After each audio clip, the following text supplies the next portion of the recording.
right? So we have this guy here. What have we been calling this guy? You guys remember? Parent function, good. So this guy here is called the parent function. Let's go ahead and label him. This is the parent function.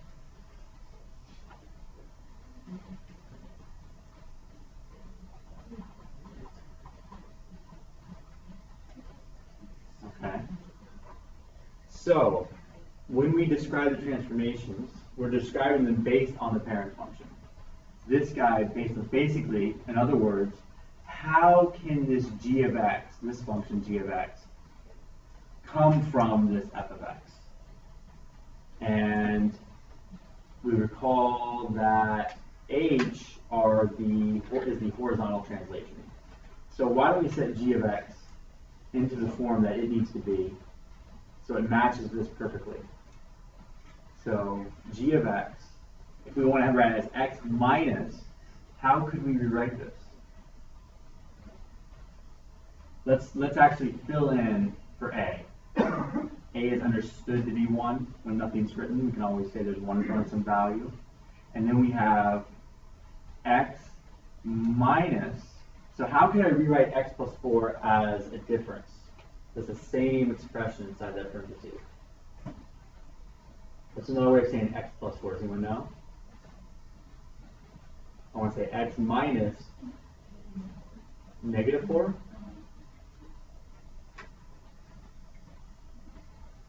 Right? Because we want to think about h is actually negative 4. Right? H is not 4, h is negative 4 because this is the vertex form here.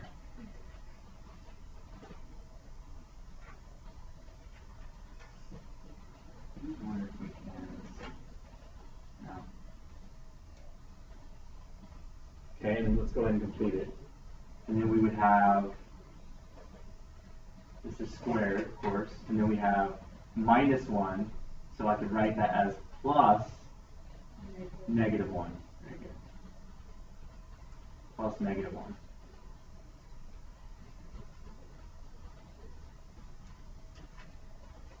Okay, so let's break this down. Hopefully this can come together. This can all come together for some of you that still are not seeing all the transformations. So a is 1. So if a is 1,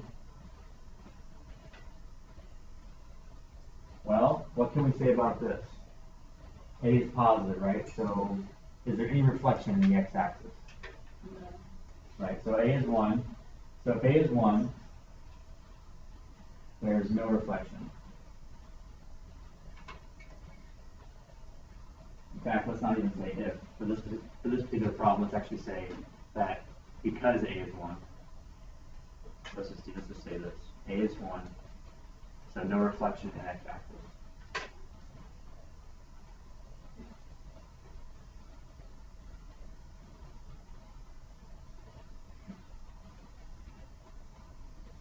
Right. Well, the absolute value of a is equal to 1. So this is because it's positive. So I'll be more specific on that and say because a is positive. A is greater than 0. Right? There's another way of saying a is positive, a is greater than 0. Now the absolute value of a is equal to 1. And we looked at what were we looking at when we looked at absolute value? Do you guys remember the absolute value of it? What that told us about something? Does anyone remember? Vertical beams, vertical stretching or compression. Now, does anyone know what's going to happen if the absolute value of a equals 1? Is there going to be any vertical stretching? If so, by how much? Or there's going to be vertical compression? If so, by how much? Neither. Correct. Good job, both of you. So, because of this, there's no vertical stretching or compression.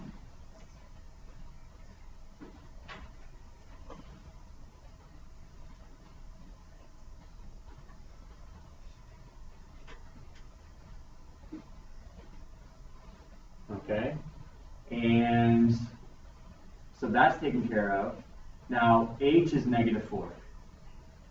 So h equals -4. So what statement could we come from that, for those that understand the horizontal translation? We say yes. There's a translation to the left. Yep, good. And by how many units? By 4. Mm-hmm. Translation to the left.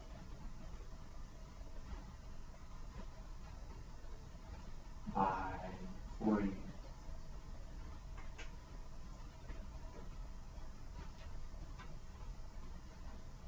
And k is -1. What does that mean? What's this outside guy? What's he tell us?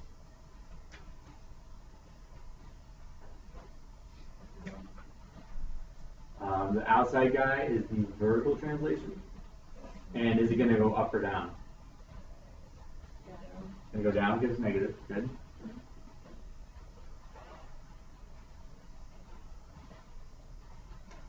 Translation down 1 unit.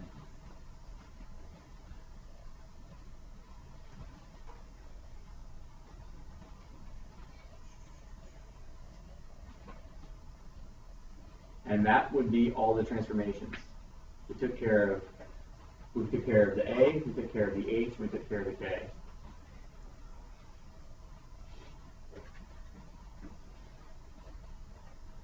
So let's see if we can go ahead and graph these. Did anyone take a shot at graphing these? Did anyone take a shot at graphing these for parent function? No? Okay. So let's see.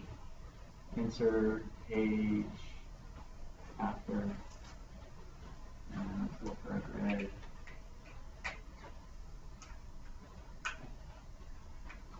Let's graph both on the same axes, and that makes it pretty easy.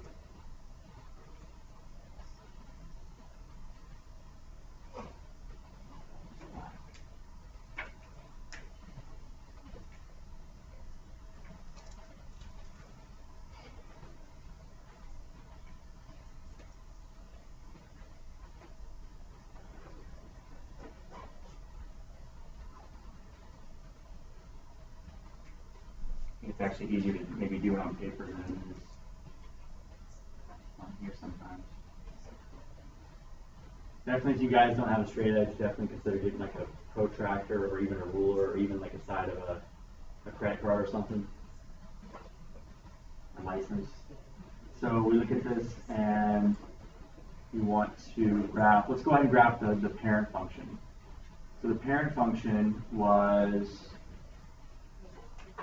this f of x equals x squared, the basic guy.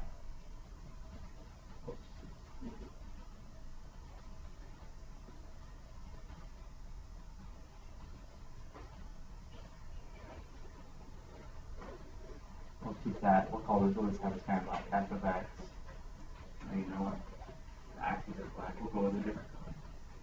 Colored pencils are a great tool to have too, by the way, I think, for doing these. So purple, go. It's clear to see. F of x equals x squared. So this is where, okay, so what would be the vertex of this guy, our parent function? Parent function is a very basic guy. Yes? 0. Yeah, it would be 0, 0. It would be the origin right here. Right? Now, this here, you could argue that it actually is in vertex form or standard form. Vertex form, it works, we don't see x minus 0. We don't have to write the x minus 0 squared plus 0. The 1 is for the a. We don't have to write that. But if we did, we would clearly see that the vertex is 0, 0. Now this, if I plug in 0 for x, because this is 0, 0. If I plug in 0 for x, 0 squared is 0, so that in fact would make sense that that point does exist. And so now let's go ahead and plug some. We know, what is the general shape going to be? We know it's going to be like a parabola. Right? It's going to be concave up, good. If I let x be 1, what is f of x, or f of 1? Yeah, 1 squared is 1. Good. And the great thing about this, if you know what the vertex is, you can go ahead and then plot a point on the exact opposite side, because there's going to be that axis of symmetry is going to run right through it. It's going to look like a mirror image. So then what if x is 2? 4. So 1, 2, 3, 4. And then over here, same thing. If I let x be -2 times -2 is +4. This is good enough. You guys plot 5 points. That should be good enough for graphing.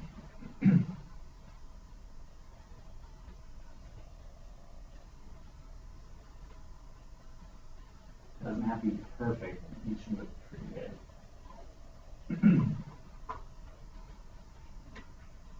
I'll emphasize these points here. Okay. And now let's go back and let's look at the other guy, which is g of x.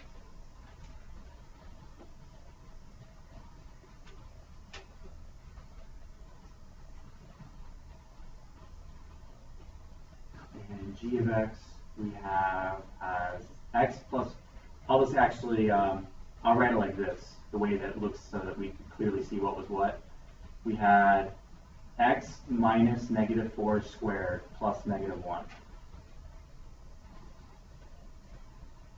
I'll put the 1 in front.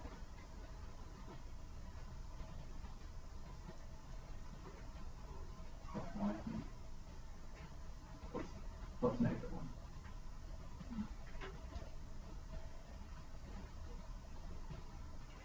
All right, good starting point. We've already described all the transformations based on the A, the H, and the K. So I just want to graph this. So vertex is always usually a good starting point. And once you do the vertex, you can just plug and play. So what is the vertex of g of x? If the vertex is hk, what would be the vertex of g of x?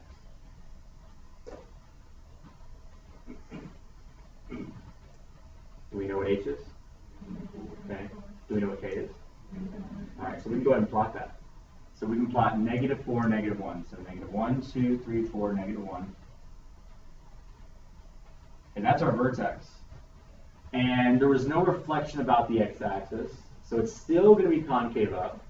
But even if we didn't know that, the fact that I know the vertex, I can start in a similar fashion of doing the way I did this.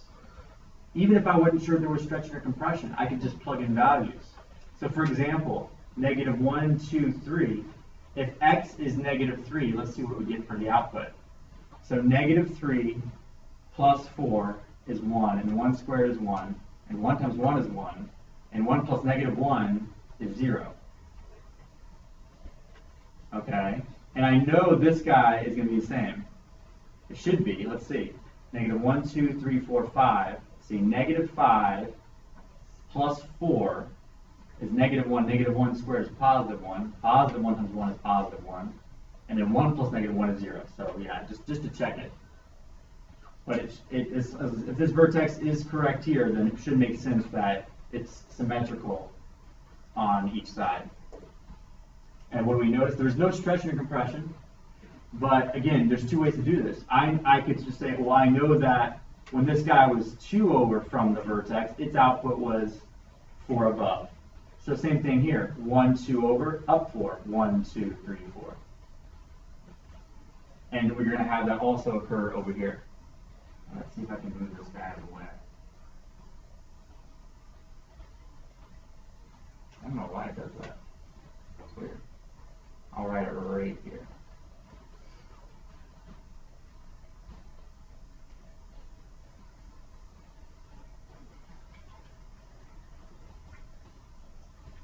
G of x equals this squared plus 1.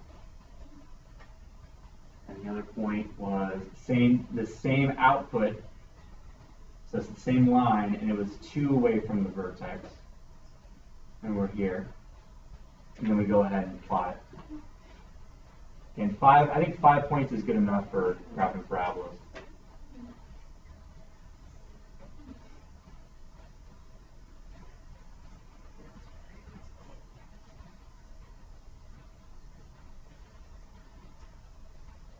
So again, there's basically two methods you can go about it. If you know that there's no stretching compression, once you plot the vertex, you know it's going to look just like the other one. Or you can do a table of values, right? You guys probably used the table of values method before in the past, where you let x be this, y is this. Let x be this, y is that. You could easily do that. I think it's pretty easy. Once you plot the vertex, I like vertex form because again, once I know where the vertex is, it's just easy breezy picking points left and right of it, and I have 5 points total, including the vertex, graph it, and I'm done. Any questions about this? About how we do this? Yes. So when you do gx equals 1, you think like say distribute, that's it. What's that? Like distribute. You mean go ahead and expand all this? Okay, if I did do that, what form would I then have? Does anyone know? We only know two forms. Standard. Thank you. We have standard form. We could do that. It would be true that g of x is equal to all that expanded. But it's already in vertex form, and look how convenient it was to do that. You can clearly see what the vertex is, and you can plug in points. But it should still work. It should still work either way, and that's what we're going to be talking about next. I want you guys, we're trying to answer the question, how do I find the vertex and axis of symmetry for both vertex form and standard form? Now, we just did it for, we've been looking at some vertex forms, and we went over this one together. And we can even plot, I don't know, let's see, we'll go with the same color. The axis of symmetry is always going to run through what? Always. It's always going to run through what? It's always going to run through the vertex, yeah.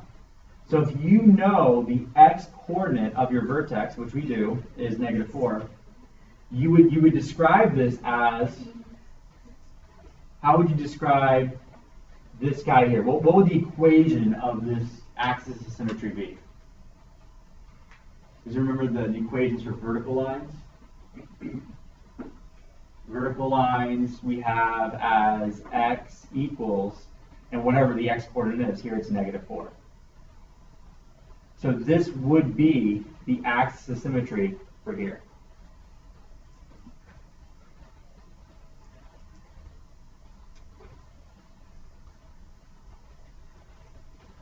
And then the axis of symmetry, therefore, what's the axis of symmetry of f of x?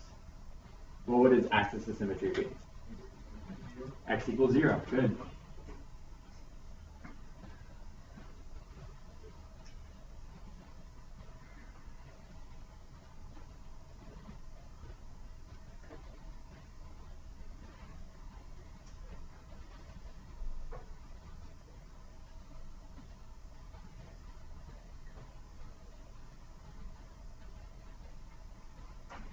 Okay, so how do I find the vertex and axis of symmetry for both vertex form and standard form? Okay, vertex form is convenient. It's in vertex form, boom, I can clearly see the vertex. And the axis of symmetry, once I find the vertex for either form, just runs right through the vertex. So let's look at any questions about this before we move on, okay? So this says, state what form the quadratic function is in, vertex, standard, or neither. Find the vertex and axis of symmetry of the following quadratic functions. Let's go ahead and try these out. Now look at this guy, and first off, let's go ahead and let's list what the vertex form looks like.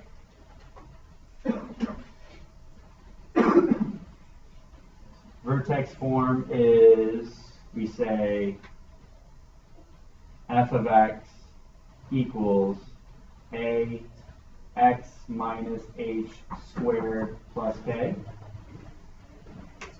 Thank you. And then we have standard form.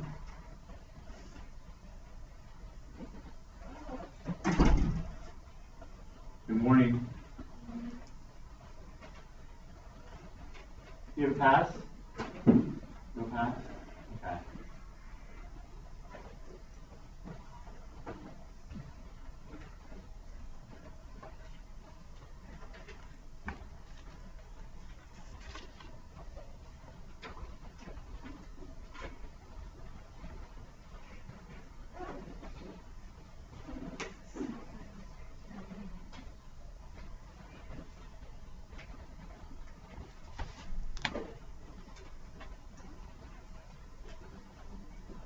if I can just do that.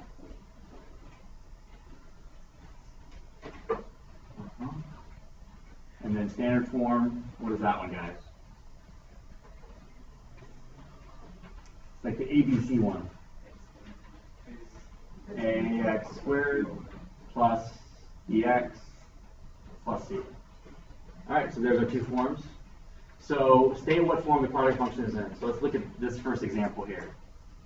Would you say that this is in standard form or vertex form? Yeah, looks like it's vertex form, so we'll say it's vertex form.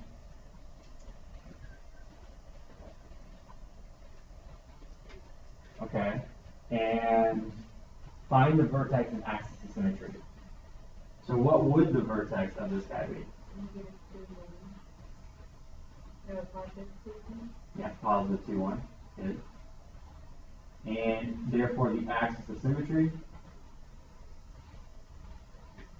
2. X equals 2. Good. Right, because 2, 1 is the point, axis of symmetry runs right through it.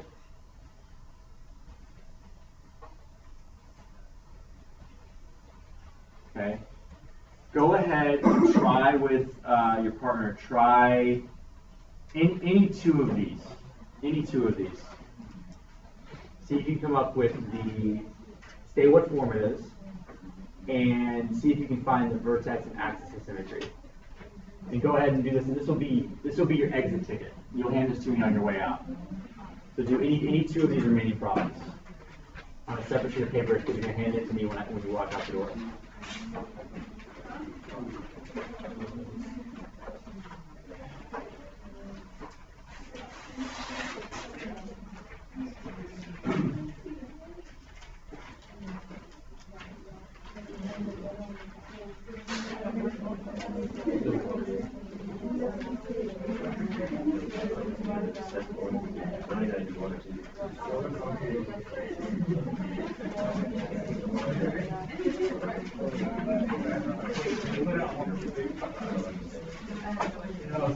Each of you runs your paper.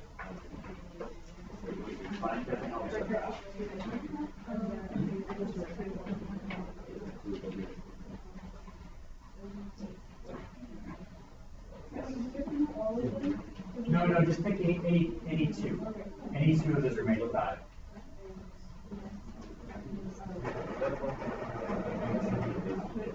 Yeah. No, sorry.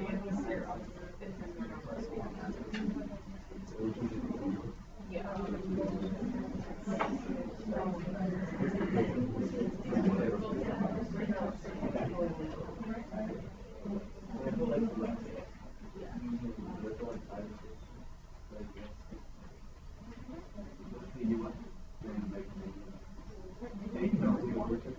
It's really right, what the equation is.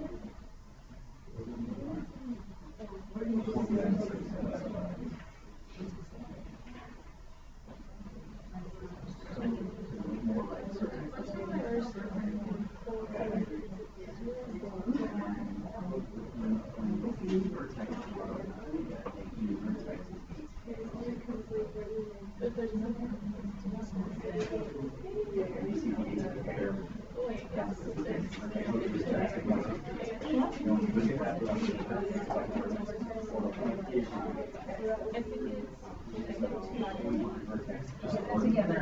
What? One more.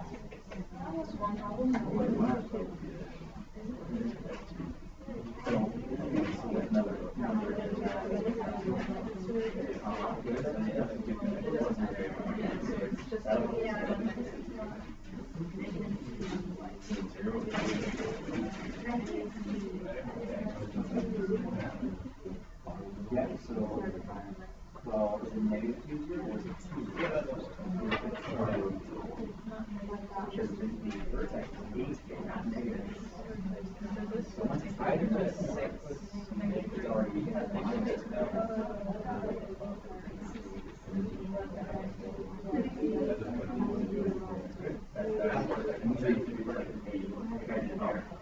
Next to my 2 1s here. The X? Notice mine had 2 Oh, it's the axis of symmetry. So we break down the middle.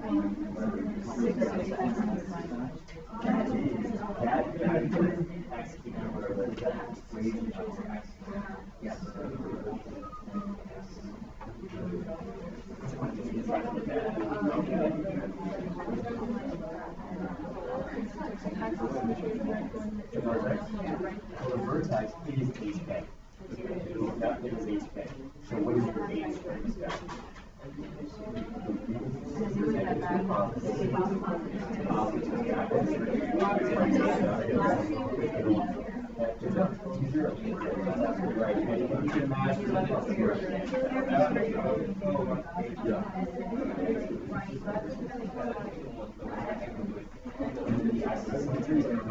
Prove that vertex.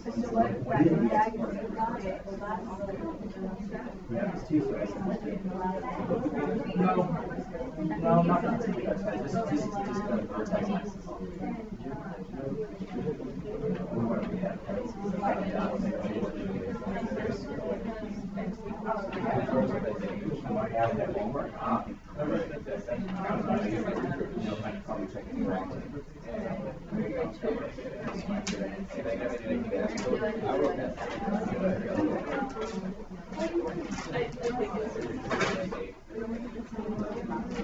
You know, that was so sad.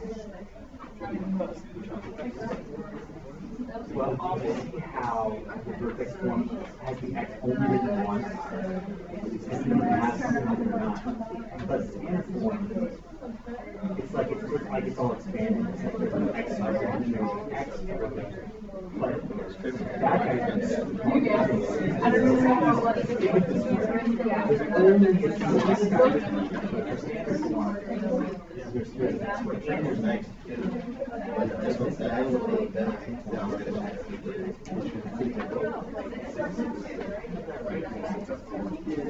Yeah, so standard get a written version of that, but then it's got one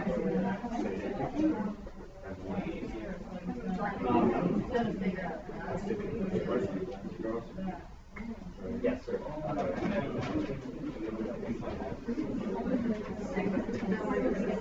Once you find the vertex, because the axis of symmetry always runs through it, it's because you've got an x equals 34. That's easy, yeah.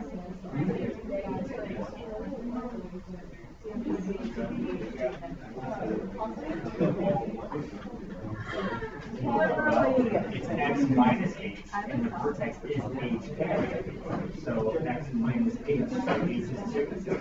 And you don't see a plus here, so you can add an x. It's a plus, it's got 2 0 here. Right? Yeah. Yes. Okay. So,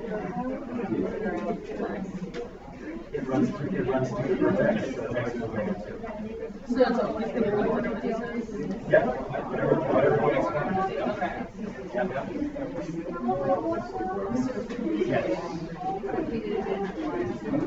Well, I'll like it. On the bottom one, you have to make sure that it's the exact form of x minus h. That's why you showed us how to write.